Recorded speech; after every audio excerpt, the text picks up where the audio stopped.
আমাদের অতিথিবৃন্দদের দৃষ্টি আকর্ষণ করছি সর্বাধিকারী উচ্চ বিদ্যালয়ের ছাত্রদের কর্তৃক নির্মিত পিরামিড নির্মাণী ইভেন্টটি সকলেই উপভোগ করুন।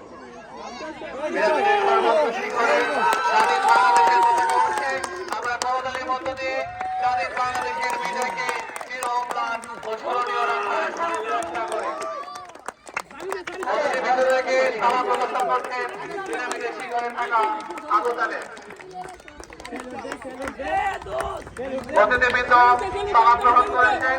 ধন্যবাদ যারা পিরামিড নির্মাণ ইভেন্টে অংশগ্রহণ করেছেন। অতিথিবৃন্দদের পক্ষ থেকে আপনাদেরকে আন্তরিক শুভেচ্ছা ও অভিনন্দন।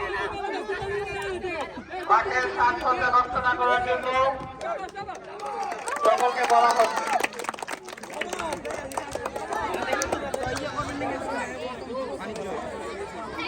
স্বেচ্ছাসেবকদের দৃষ্টি আকর্ষণ করছি মাঠের সাজসজ্জা যেন কেউ নষ্ট না করতে পারে।